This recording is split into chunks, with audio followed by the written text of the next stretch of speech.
Hey, this is Sam Kim, the producer of TERA. And I'm Stefan Ramirez, the associate producer.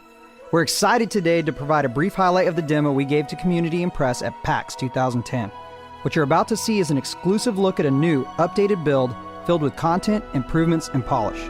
This is not a trailer, but a cut-down version of our demo built entirely from footage captured in one of our playthroughs. TERA is deep. It doesn't have a story, it is a story. And progression in TERA isn't just about levels, items, or skills, but about moving the story forward and finding more about the world and your role in it as a player. Which brings us to why we're here today. The Valkyrian Federation has tasked an elite band of warriors to take down Turkasia and her evil band of cultists responsible for countless deaths of Federation citizens. I am Medjai the Priest. This is Atelius the Berserker. Brutus the Lancer. Zane the Archer. And finally, Bartholomew the Slayer, or Bob for short.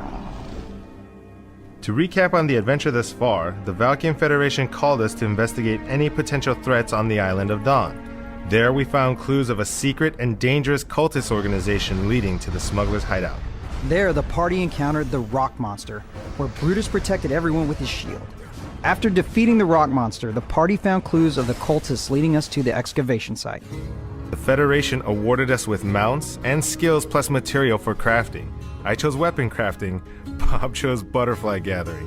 Good job, Bob. And at the excavation site, the party encountered the Guardian, a monster made in the image of Turkasia. The Guardian was tough, and we almost didn't make it.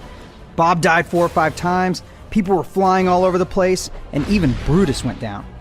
Luckily, we managed to defeat the Guardian and track the final location of Turkasia, leading us to the cultist refuge. Our mission?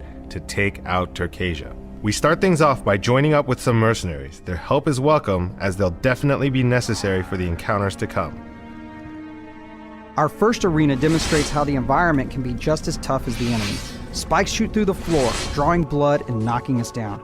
The strategy for us is to work the center of the room and not let the enemy push us into a fight with the spikes. I like how everybody's working together. You're working the center of the room, you're keeping that creature right in the middle, pinned down. This room really separates the men from the boys. The trick is to pay attention to the actions of the monster as well as the party around you. The mages throw energy blasts, and the lancers bash enemies, both of which knock players down, leaving them vulnerable to attacks. Those lancers can do just as much damage as our guys, but they're huge. Look at those shields. The party has to work together and really support each other to make it past this room. This is a classic example of looks can kill. What looks to be a captive woman is actually a high priestess in disguise.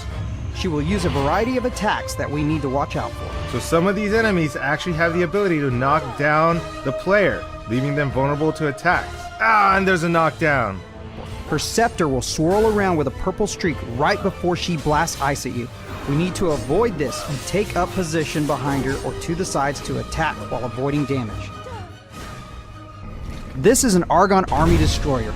He is a devastating force that will require us to focus on movement, placement, and timing. Yowza, that is a big hit. He has 4 arms, and the first thing that jumps out at you is the giant swords, which he will use to smash us. Notice how that chest is glowing. That actually means the Argon is running low on health and that he's getting more and more desperate with his attacks. He can throw both of those swords down with electricity. We have to avoid this and use our agility to dodge and block often. He also has a tendency to move all over the place. You'll see him drop 2 of his massive arms down, vault himself forward, and slash with his swords all at once. We really need Brutus and Atelius to get in there and keep his attention. With Bob slashing and rolling, and Zane utilizing his charge attacks for lethal damage from range. Medjai has to heal and stay alert during this encounter if we hope to survive. Turkasia is the reason why we're here, and our mission is to avenge our countless fallen comrades. But this encounter won't be easy. Here comes Turkasia. There she comes, she's charging. Jump! Get out of the way! Dodge! Careful, she'll run right through us! Your number 1 defense is to move yourself out of the way. It's all about placement and timing. Watch for those tentacle attacks. Turkasia has 2 incredibly powerful tentacles that do massive damage, as well as spinning blades that decimate any nearby opponent. Combine these with countless powerful ability combos and an impenetrable defense, and you have one of the strongest foes the Federation has ever faced. Luckily, with teamwork and awesome heals, we prove that it's possible to take her down. That wraps up our PAX 2010 demo of TERA. If you like what you see now, you'll love what we'll have at launch. We're continuing to build, improve, and add content, and there's a lot more in store for the future. Soon we'll be providing even more depth around things we touched upon today, like story, instance dungeons, crafting, enchanting, mounts, and much more. TERA is coming in 2011, and if you haven't already done so, check out our website, terra-online.com, and join our community for inside info on what's in store.